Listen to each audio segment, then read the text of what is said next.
the Sanctuary of Light and the Light Institute welcome each and all of you to this time of knowings and invite you to bring forward the conversations of your heart so that we can reinvent ourselves, so that we can explore the choices that have been whispered to us forever. So please, just speak out whatever is important to you. I am interested in knowing how best to increase and amplify my day-to-day, moment-to-moment connection with my higher self, to expand that and to try to stay present with that as much as I can during the day. It's as simple as a conversation with someone who's real to you. Asking the questions, higher self, shall I do this? Shall I wear that? Shall I eat this? That constant conversation allows you to always be listening, trains you to listen to the highest octave. So that you begin to be accustomed to the difference between the emotional body and the higher self. We can see the messages of the higher self all around us. It allows me to segue that this afternoon I saw the first hummingbird. In the midst of the 40-mile-an-hour winds, in the cold, in the snow that's coming, came a hummingbird into my garden. And the hummingbird was really, for me, an opportunity to claim a relationship with something specific and conscious, because all beings are sentient. And so for me, that hummingbird in that environment was a message, and the message was, never feel that we will not make it through, that there is not an answer. But there is always an answer. There's always a love. There is always a connection to something beyond human that can help you to release the constriction of your daily life and to open to the energies, the loving energies, the conscious energies that are around you. And the more that you do that, the more that you'll find that your higher self, and what is the higher self? The essence, the intuitive essence of the soul, is continually whispering to you.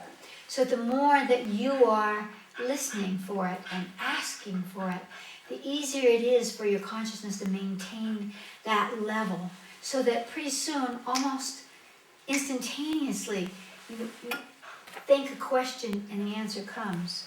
You wonder about a solution and suddenly something appears that supports you.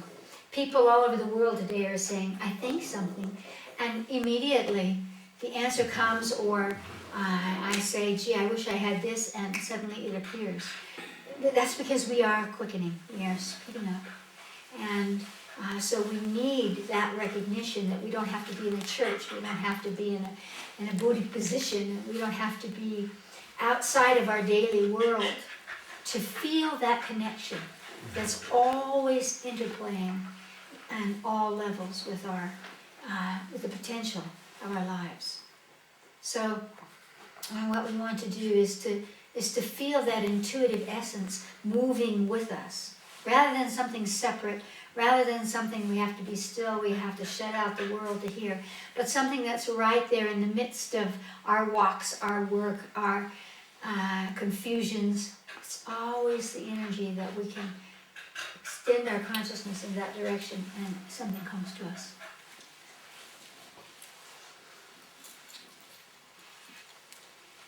What else?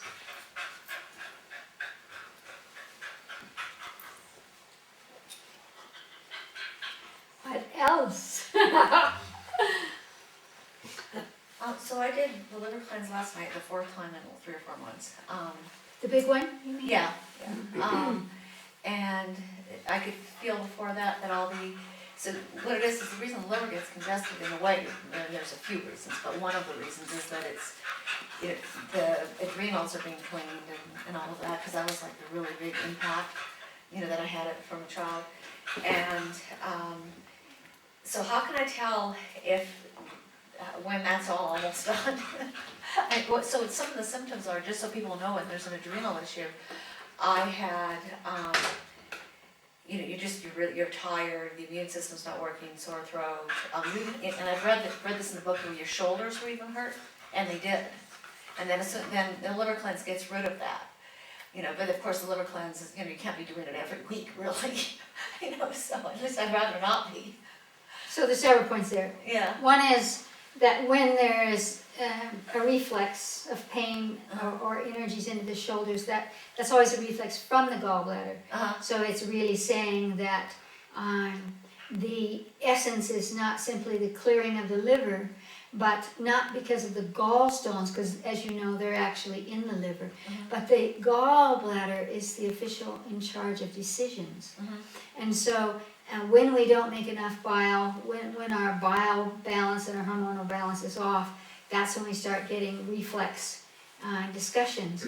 What you want to do is to embrace your body as a messenger from other levels of your being, so that if you could erase from your consciousness the experience of childhood, then your adrenals would have an opportunity to shift to another level. In Chinese medicine, we say that the kidneys hold the ancestral qi. So that very much relates to what you inherited psychogenetically from your parents or your grandparents or your great-great-grandparents. All of that psychogenetic vibration influence is there. But we always have a choice to begin to put that aside or to release that, so that we're not continually playing through the same stress. What happens in the organs is that they become habitual. Right. And they associate, because they're part of, especially the adrenals, they are a direct relationship in terms of the nervous system to the emotional body, the solar plexus nerve ganglion. So what we want to do is to help the emotional body not to keep repeating and repeating, but to shift to something else. So that we begin to feed the emotional body the energies that take it away from fear, that take it away from the anxiety and the stress. Because adrenals, of course, are all about cortisol and stress. Another aspect of that is, how much chocolate do we eat, et cetera, which is probably not in your case. When I remember, I have chocolate, but I often don't remember. So. Well, you don't want to eat chocolate, because chocolate stimulates the production of cortisol. Right. And cortisol is the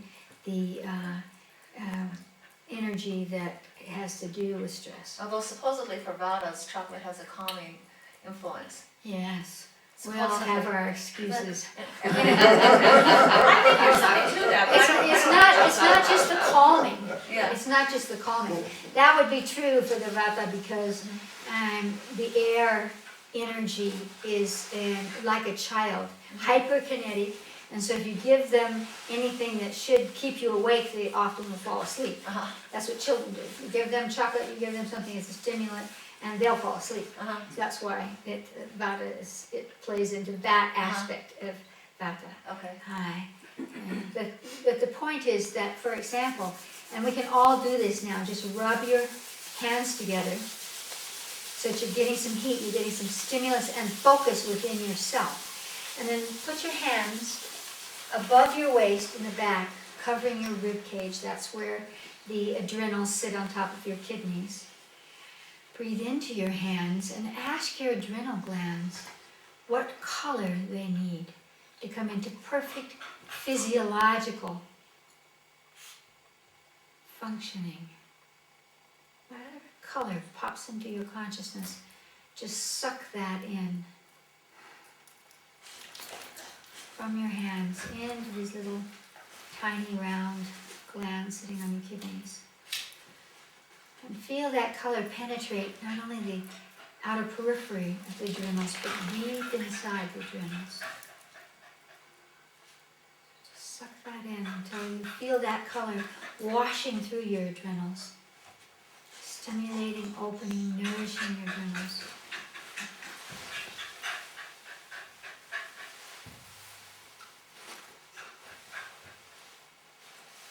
And then you really want to recognize that through that frequency of light, you're giving permission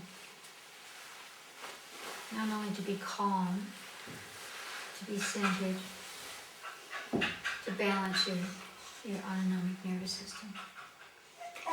And take a deep breath and open your eyes. So every time we have something that's going on in the body and we address it on a body level with our consciousness, we can shift those things so that the adrenals, for example, can say, oh, I don't have to react. It's the reaction that causes the stress. Now, in my case, it was like it was all, because I don't get that, I mean, from time to time I get agitated, but for the most part, it's been a long time since I really got, agitated doing this or doing that or being late or whatever. I just now I'm like, okay, I'm late. Tried, this happened and now I'm late. And I don't, fuss about it the way I might have, say, 20 years or something ago. But in my case, what I figured out over the last little while was it was almost like stored up cortisol. It was just literally crystallized, and I didn't even know it was there. In fact, I didn't have any clue about this until probably 3 or 4 months ago when it started to move out. And then I remembered another time when I'd been living near water and it moved out, just a chunk of it. And so what I'm curious about now is, how many chunks are left, or is this all Nobody can give you that answer. What you want to do is to say the chunks are melting, continually melting, Yeah. and they're being released. Yeah. And the other side of that is that we have stress all the time, everyone. We just don't acknowledge that it's stress. We don't recognize that it's stress. So you don't explode or chew it around in your mind. That doesn't mean your autonomic nervous system isn't responding or reacting with that, I've got to get the goal, I've got to this or that. Or the dog. Or the dog, underneath your level of consciousness. So really what you want to do in your life is let go of that perspective that when will it end? When will I be finished? Because that's always a conversation that says, I'm not safe now. But if I could get rid of it, then I would be all right. So we have many messages that we give our bodies that we're not even aware that we're giving them. What we want to do is to be able to come to this moment and continually say, oh, life is good, life is good. On all levels of our being, energetically, verbally, consciously, physically, on all those levels, so that we're really giving a clear message to the body so that the adrenals can let go. And of course, if you feel stagnation in there, then taking herbs or taking things that help the kidneys will also help the adrenals. What else? Yeah, I was going to ask about the python belt. The photon belt? Yeah, oh sorry, mispronunciation. I like that python aspect. I was really So, good. that probably was my connection. Yeah, I see the Little spelling. python I coming just read around. a book about it. Yeah. Thank you, sorry. But I don't know what your question is, really. If you read a book about it, then you probably No, know I the just basics. want to know your explanation. Well, my explanation is that what we're aware of is that there are pulses of creation in the universe and beyond our universe. What I feel is happening now is that in the same way that the Earth is losing its electromagnetic energy, so that not just because of the ozone, but it's actually opening. So radiation coming from the solar system is penetrating the Earth as it did at the beginning of our planet. What's also happening is that our solar system, being part of a galaxy, our galaxy being a part of a universe, is expanding. And it's expanding and beginning to access worlds, let's say, that are not carbon-based. Our universe is carbon-based. There are universes which are photon-based. In other words, instead of carbon, they're based in light, in this tremendous frequency of light. And so that somehow there's this, what my higher self has always called enfolding, the enfolding of one universe with another, so that one thing ends and another begins, so to speak, or they lock into each other. So I feel what's going on is that there is that merging or that linking up, not only of the Earth with our solar system, but the solar system with the galaxy with the universe, and the universe with other universes. And so I think it's a wonderful perspective of the evolution of all matter and non-matter, that the speeding up, the quickening, which comes with light, will alter form. It will alter matter. Now, what scientists are saying is that there is this belt, this coagulation of energy is creating an energetic belt of light that's spinning around, and it's coming closer to Earth and our solar system. And what they say is if it comes in at exactly the right speed and angle, it will nourish the changes. If it comes in too fast, we'll lose the Earth, etc., etc. But for me, the thing is to imagine yourself as a being whose essence is light. In the same way that the very radiation that's caused by mankind, that's caused by the sun or coming out of the earth, we can align to that, so that instead of destroying our bodies could simply quicken into that frequency. So the same would be true on many, many octaves above that this beginning to interface with essence of light could take us again into non-matter realities and worlds that we haven't dreamed of. And so we want to embrace that, and we want to prepare in the same way that we would want to prepare for getting up in the morning, that we prepare our bodies, we prepare our consciousness for all potentials. So photon is a potential that our species could go into realms that would allow us energetic leaps that we haven't even heard of yet. We can think about bilocation, and we can think about light bodies that never die, that are outside of time and space. We can think about many points of reference that we've kind of tasted or heard about. And the photon energy gives us a whole other realm beyond human species conversation that we can belong to, and perhaps have already belonged to. You know, when we release time and space as we see it from our perspective, and we look at the potential of karma, meaning our incarnations of the soul, that the soul comes from the unmanifest to manifest in many different worlds, then you already may have a point of reference to photon. And there may be a way that you can access that energy. We might call it galactic energy or galactic DNA, that would facilitate, again, the touching back and forth. Photon energies coming into planet Earth, photon energies extending out from planet Earth to gentle it.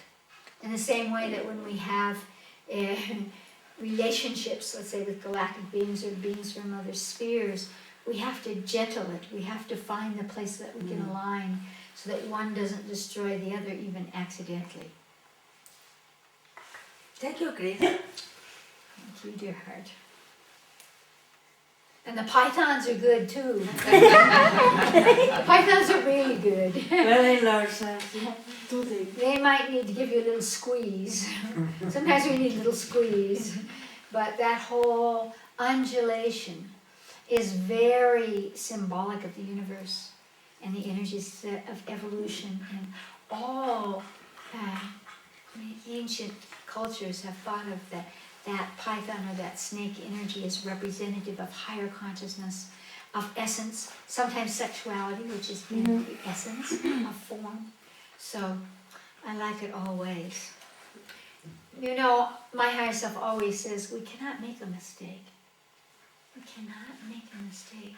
That every direction, every thought, every gesture, every step that we take in any direction creates cause and effect. And so it allows us new potential. And so we want to really release ourselves from it should be this way, or I have to say it that way, or this is what is perfect, and rather embrace the experiences of life from a perspective that says, I cannot be harmed. Because from a soul level, you cannot be harmed. Certainly not by any other two labels. Yeah. What else? I think I heard on the radio but just in the periphery, something about the Dalai Lama saying that he's going to soon retire as a Dalai Lama or something like that. They won't be the head of state of Tibet. So my question is, what's the purpose of leaders in a holographic society, let's say? I would say that in a holographic society where we acknowledge and actually have conscious memory or connection to being leaders, and that it simply takes us to the next step of evolution where we have collective consciousness, collective mind, so that there isn't the leader, there isn't the totem pole, the leader is above and then the rest are all below, but that there is a swirling around, and at any moment, as we see in war, as we see in very dramatic situations, we never know who is going to suddenly become the leader. One of the things, I went into the Peace Corps as a community development expert, and one of the first things that we were trained in is, how can you find the leader? It will never be the one talking out in front, not in traditional societies. It'll be the one sitting in the corner, and it'll be the one invisible, who everyone else will turn to for acknowledgement. Yes, is that right? Etc., etc. So what happens when we let go of the totem pole is that it facilitates the vibration coming from within us of our capacity to know the answer. And so you might have an answer in which at that moment you are the leader, and then at the next moment I may have something that adds to that, and then I am the leader. Or perhaps we could say that the word leader takes on a new connotation. You know, that it's simply the spin point at any moment when an energy passes through into visibility.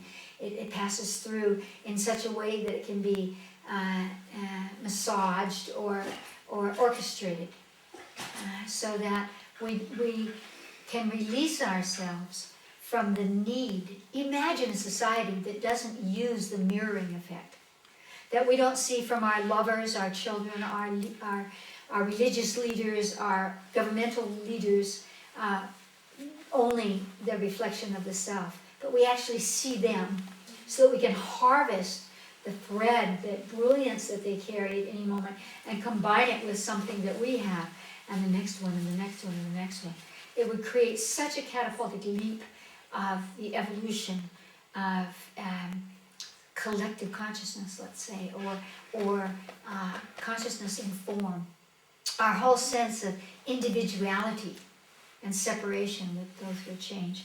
But now, did you think that what he was saying was that there would no longer be a head of state, or that he was going to retire the whole system of Dalai Lamas? No, I think he's retiring as the head of state of Tibet. I mean, I'm not sure. He himself is Yeah, retiring. Yeah, I heard the same thing, Yeah. wasn't it? Well, so that's Yeah. a different conversation in actuality. It Yeah. fits in the question that you had. about the leadership. He doesn't have to be the head of state Right. because it's an illusion anyway. Right. And so he's just saying, I'm not in Tibet.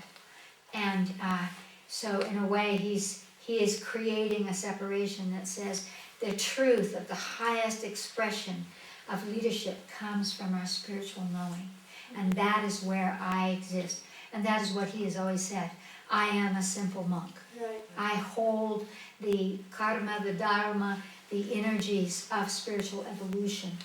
And in terms of being the head of state of Tibet, I don't need it because it's not representing a reflection of the culture of our people. Yeah. And so it's in a way, it's neither here nor there that he lets that go.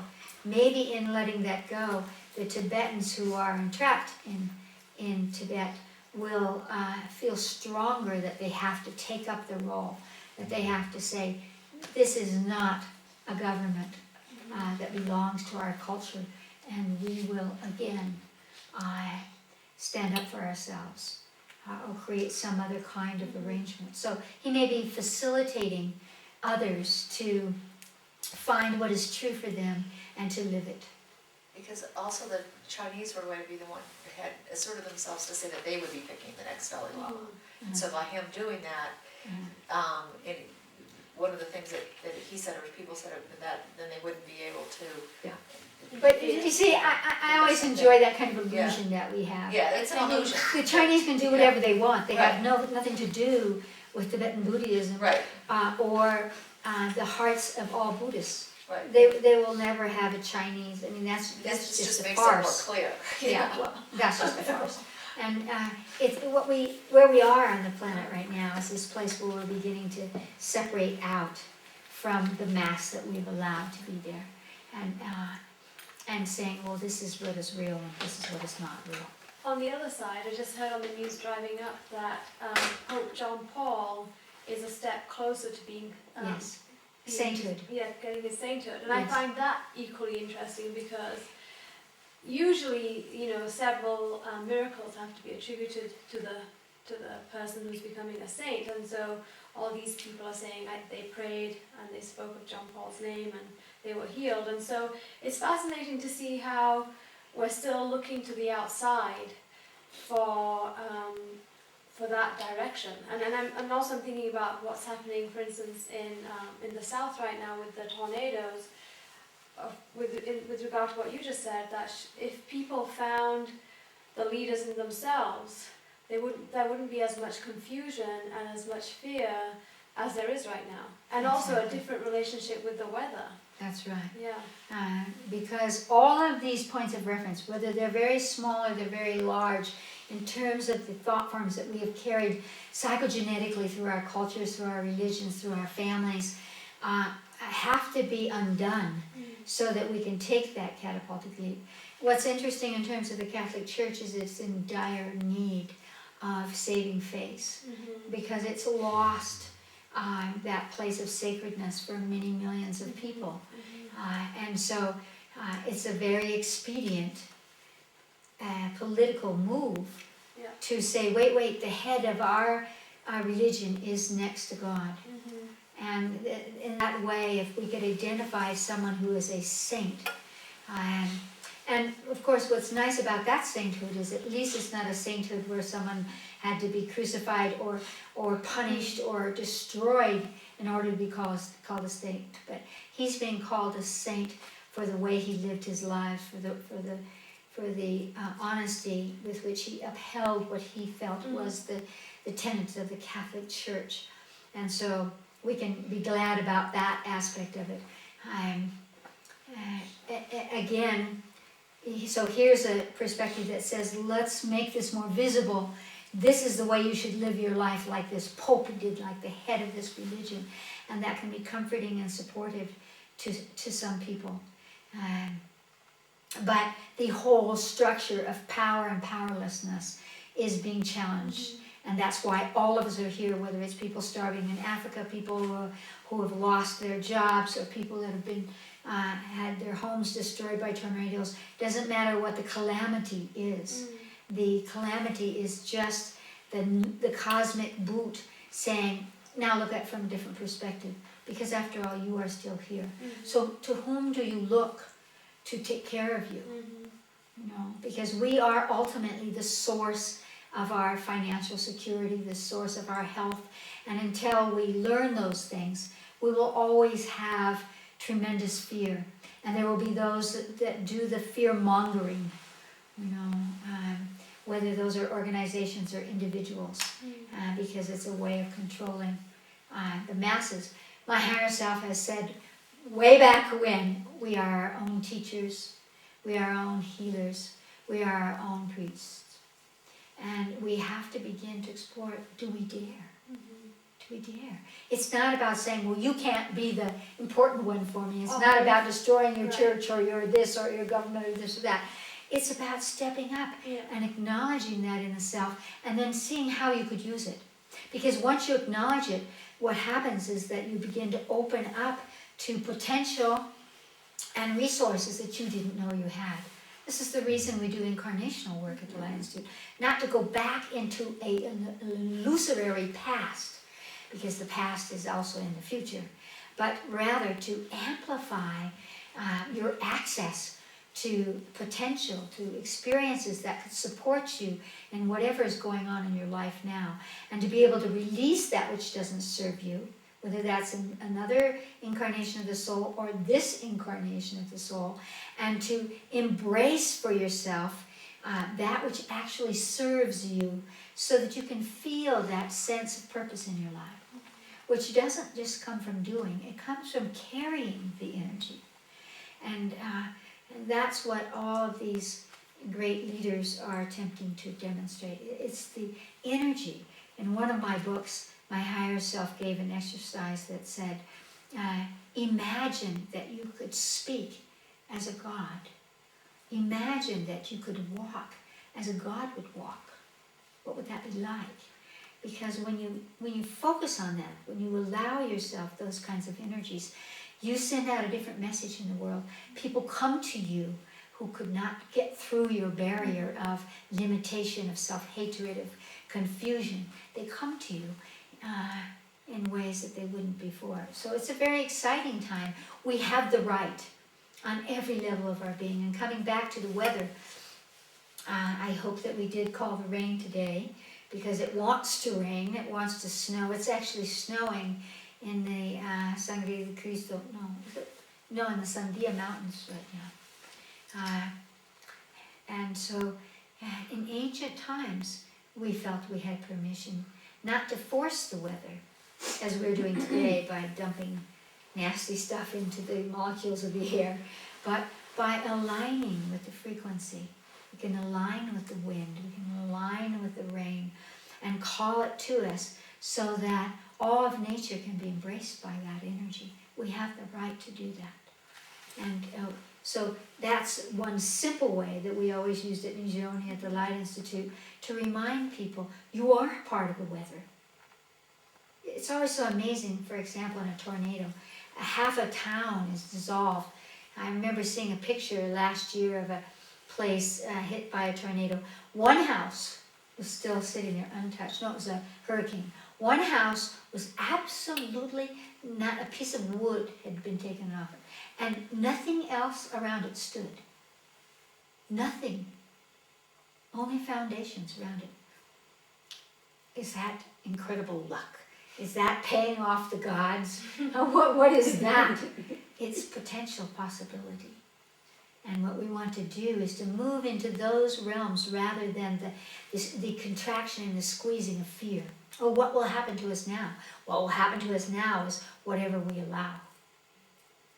And again, I want to say, attached to that, that we do have a kind of a stickum of power connected to that, where we have thought forms that say, well, if I'm the good guy, I'm protected by God, or everything will be fine for me. And look at the bumble of Jesus the Christ. You know, he got himself crucified, if he did. So we need to shift from, if you're the good guy, if you're really true, nothing bad happens to you. No, it's not what happens to us. It's the way we embrace our lives, our presence on the planet. Whether we're crucified, burned at the stake, applauded, rewarded, separated out, whatever it is, how do we use it? How do we use it at that moment? Rather than, oh, if you're a good guy, then this happens, or if you're a bad guy, then this happens, because it just doesn't come out that way. So thank you for bringing that up. It is very exciting to see that the playing field is being leveled, and that calls upon each one of us to think of ourselves in a new way. You know, how many names have we carried? How many bodies are within us? Even if you didn't embrace incarnational repertoire, just think back. Think back 50 generations. You have inherited their fears, their perspectives, their conclusions about reality, and you're still playing them out. And this is why it's so important to begin to identify the self and to free the self, to honor all of our forefathers. Almost all of traditional cultures place great value on their forefathers, meaning forefathers and foremothers, of course, those who came before them. for their wisdom, for their presence on the planet. And I think that this is very important and we can learn a lot by becoming aware of what was your great-great-great-great-great-grandfather thinking about or doing, and your great-great-great-great-great-grandmother. And how are those experiences embedded in your genetic encoding? It's very important. I'm going to be doing a radio conversation interview tomorrow, no, a TV interview tomorrow about psychogenetics for all of New Mexico. And I think it's a very important conversation to begin to explore. And we know more about that than we think we do. We say, oh, I never met my grandfather. But if you stop and you meditated on your grandfather or your grandmother, because you have blood and blood is carried over generation to generation to generation, you can actually access them. And also, if you put your focus there, you will begin to remember what your grandmother said about this person, what your mother said about that person, what your aunt said about that person. And suddenly you realize that there is something that belongs to you from that, and how are you working with it?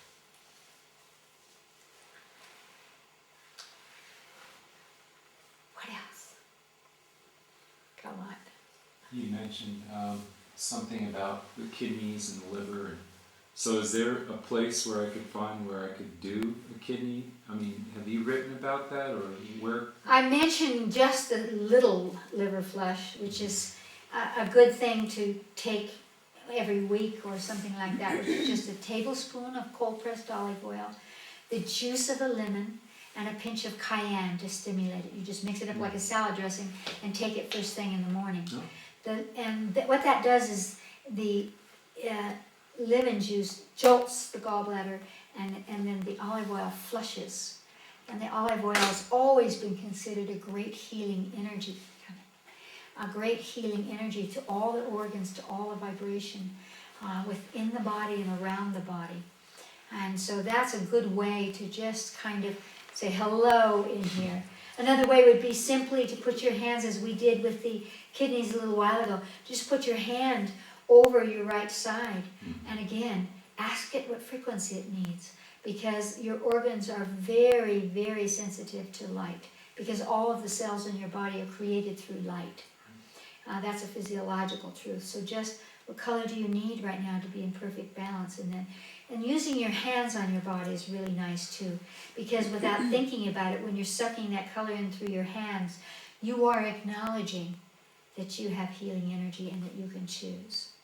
The liver flush that we were talking about is most famously written up. It's been used for thousands of years, but recently in the last 10 years, it was written up in a book called The Healing of All. The Cure For All Disease. The Cure for All Disease by Hulda Clark. Right. And she gives a very specific. You can even look it up, by the way, on the internet. They have a number of different ones, liver flushes. Some of them go on for days. That one is very nice because you prepare for it by clearing the parasites out of your body and hopefully balancing your kidneys a little bit. And then it's just a day and a half of taking it down. So using Epsom salts to open the ducts of the liver, which will allow all the little stones that are actually in the liver ducts, not in the gallbladder, to come right out of your body. It's painless, and it's quite astounding to see 2,000 little balls come out of your liver and to feel the difference. You can definitely feel the difference. And I recommend that. I do it 4 times a year, the changing of the season. And you could do it even more than that. But we know now that the colon and the liver are the 2 points of reference for health and longevity in the body. So you want to give your body that little kiss. Everyone can do it. Thank you. Mm-hmm. What else? Chris, what happens when someone's gallbladder has been removed? You know, the Chinese imagine that 5,000 years ago, without microscopes and without all of those things, they were able to specifically track energy currents in the body, which we call meridians. Now, even if your gallbladder is removed, your gallbladder meridian or energy cycle, which has to do with the actual purpose of the gallbladder. And remember, as I said, the Chinese say, the official in charge of decisions. So again, if we have clear energy, blood, oxygen, poisons moving out of the body, we can make decisions. So the gallbladder meridian is there whether you take out the organ or not. But what I have noticed in working with a number of people who have had their gallbladders out, Western allopathic medicine would say, you'll do just fine. And they do, more or less. But they have more digestive problems, a lot more digestive problems, which then triggers pollution in the liver, which then causes emotional ups and downs, energetic ups and downs. So they have more challenges or specific challenges than other people. And today there's simply, unless you have stones that are so bad, they're attacking you so much that it's live or die because it's irritating your gall ducts so much that you could die, there's no reason to take out the gallbladder anymore, because you can get the stones out of the liver and flush all of those energies without cutting. One of the things, and they do a much better job today on most operations, in that they're able to make a little incision and go in and suck something out, which is wonderful, because anytime you cut across energy meridians, which you are doing when you're taking out a gallbladder, you're blocking the flow of energy in your body. And so if you have a gallbladder operation, it's very important to go back to acupuncture and reconnect those meridians so that the energy flows in your body. We don't need to do it today. There are many kinds of operations today that are completely not useful, not helpful, not necessary, because we are beginning to explore and to remember and to utilize and document natural ways of moving things in our bodies. Again, holographically recognizing that there's nothing going on in any part of your body that's not going on in your emotional body. The emotional body is always going to be a point of reference for any imbalance in the physical body. My first healing teacher was a curandera in Mexico, and she always said, whole in the spirit, whole in the body. She didn't mean that if something's wrong with your body, something's wrong with your spirit. She just meant by that something is out of harmony in your emotional body, in your spiritual body, and you need to look to the source of it, because your physical body is just expressing that for you. It's trying to get you to pay attention over here. And that's why in one of my books, it was called Soul Bodies, I talk about how each part of the body is whispering a message to you, is a part of the theme. And so we really want to see that so that we can create that holographic balance, the emotional body, the spiritual body, the physical body, the sexual body, the mental body. They're all working together. There's no separating them. And so that's very, very important when we start talking about how can I heal something, how can I change something.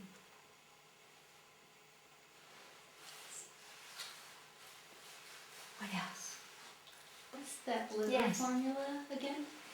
It was a tablespoon of cold-pressed olive oil and the juice of a lemon and a pinch of cayenne. Lemon is very purifying to the liver. Now, if you're the kind of person who would get a stomach ache if you had a glass of orange juice in the morning, then you would only want to have the juice of a half of a lemon, because it's very acidic when it comes into the body. But it will jolt the gallbladder, and then it flushes the liver with the olive oil. So it's very simple. You just mix it up first thing in the morning. You'll feel nothing. If you feel something, you really needed it. And then you'll want to do it in a couple of days, and a couple of days, and a couple of days. If you feel nothing, you just go right on, have your breakfast, and go on with your day. If you feel a little nausea, that means that your liver is very congested.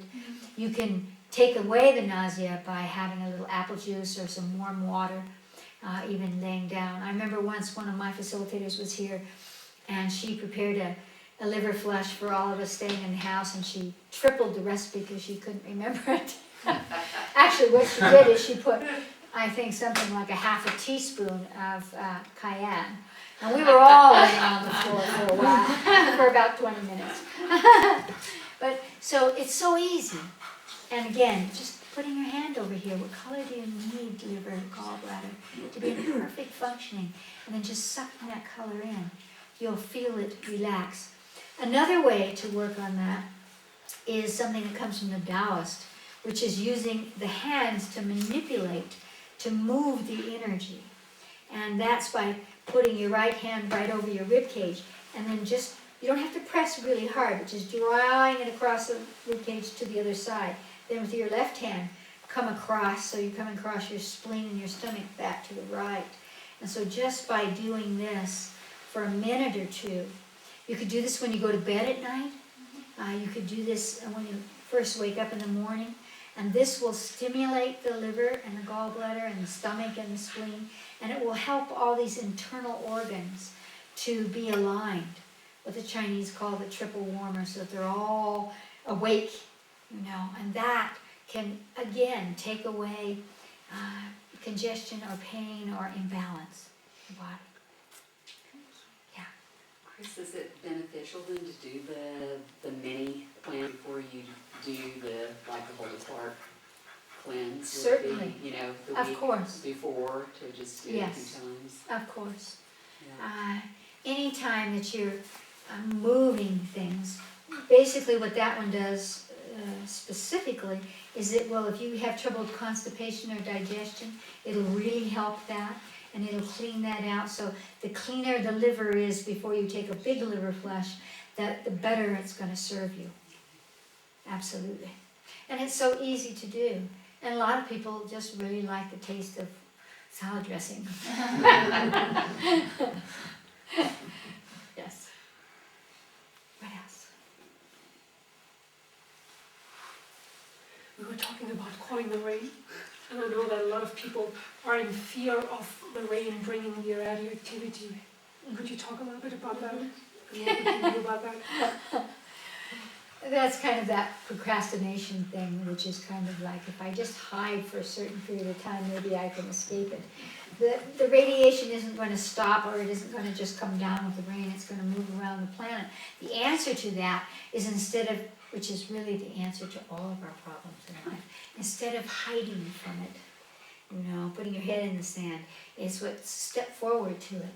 Align to the radiation and realize that what is radiation? It's high frequencies of light, which can support your body rather than destroy your body. Again, at Hiroshima, there were people at ground zero, and nothing happened to them. They were priests, they were meditating. In New Mexico, there were people who were not harmed. So there's radiation in the air all the time. It isn't just because it's coming from Japan right now. There was tons of it coming from Chernobyl that went around the planet. There is radiation. It's a part of our future. My higher self said, I put it in one of my books 20 years ago. The three main diseases on this planet are AIDS, cancer, and radiation, all of which have the same theme. And so if you work on the theme, you don't have to be worried about the radiation. And the theme is, where's the self? With cancer, the cells don't remember their purpose, so they multiply to survive. With AIDS, there's nobody home protecting the self. And with radiation, there's something that's destroying the membrane, the integrity of the cell, the integrity of the self. So if we work with our spiritual consciousness to bring about a sense of self that's connected to the cosmos, we don't need to worry about that. I was there right after Chernobyl when they were washing down the streets. You know, I'm still here to tell the tale.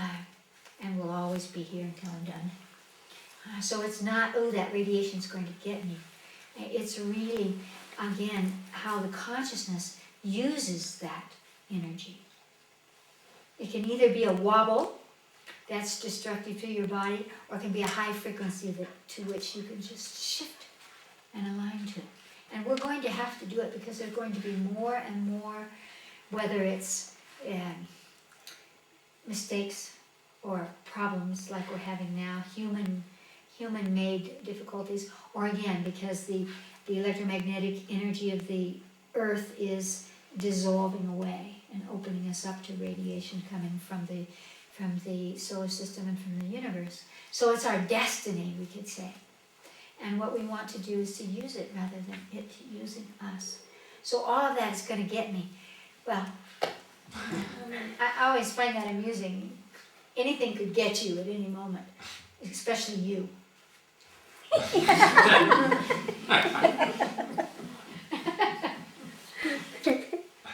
When you're, I remember you said you were doing a book about the brain? Yes. Yeah, so, for example, when, the whole, part of the thing about the near-death experience is there's a new energy that's coming in that I'm, embracing. So, and that was different, that was the energy that was there before. So that's a part that I'm focusing on in terms of the difference, the before and the after. So, See, but you need to erase the before and Well, after I know you say that, but- because there is no new energy that comes in and dissolves what's there.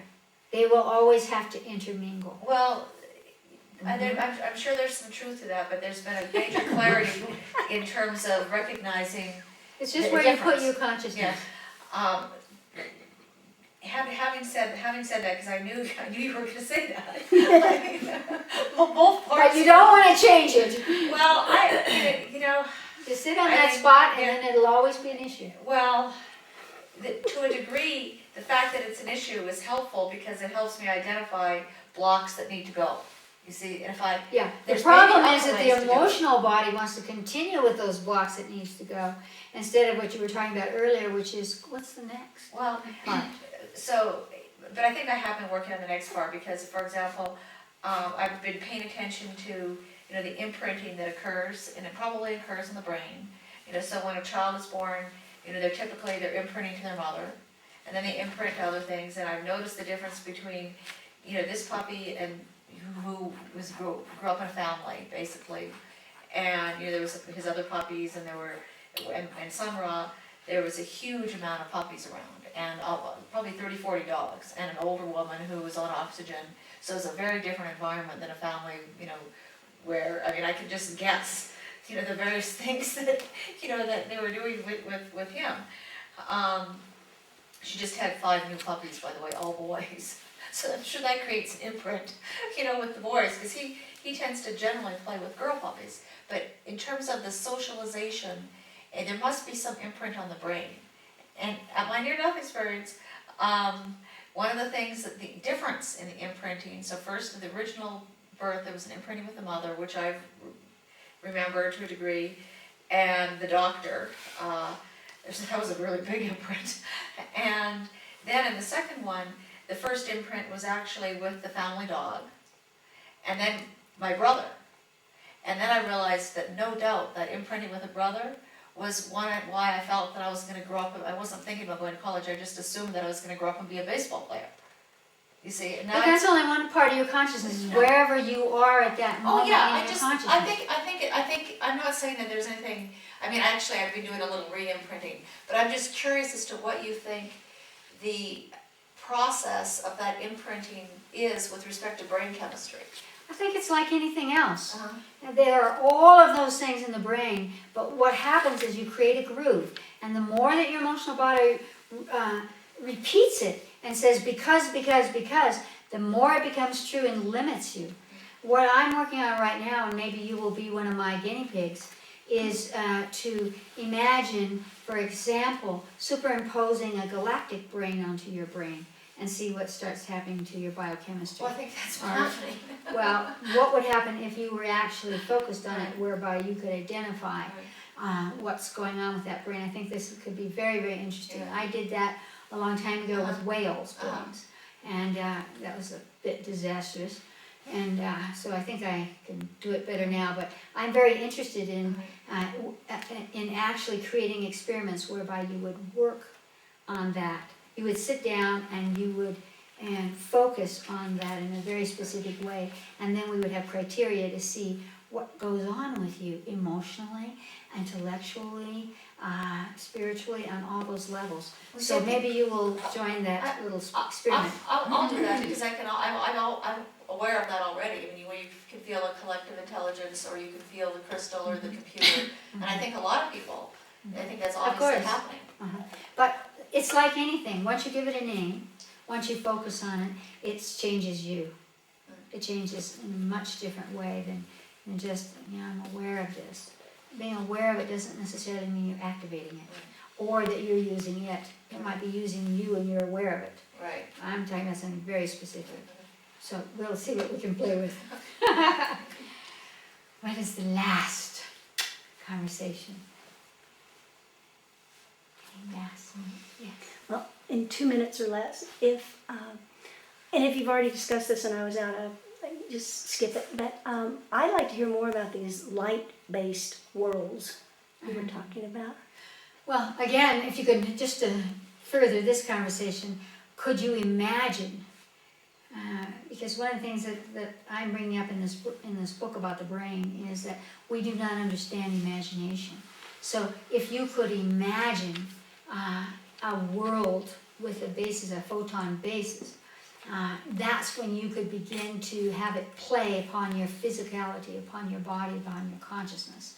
And so, again, whether that would be manifest, after all, blue and the colors that we have here are manifest. People are beginning to see colors that we never saw before. So if you were living in a world of a photon base, of a light base, and that base was radiant, much, much faster than any of the colors, the frequencies of light, the speed that we have here, the interesting thing would be, what would it give you? What would it allow you? Would it allow you to be in many universes at once? What would the repertoire be? What would happen to good and evil, to time and space? They would all be different. And your sense of self, you as a point of reference in the infinite cosmos, would take on a different energetic. We need a little bit of that right now so that we can let go of our sorrows, we can let go of our limitations, we can, above all, let go of our fears. So let us all commit ourselves to walk from this room with a little smile, with a little recognition that, again, nothing and no one can do anything to you. You are the source. Great love.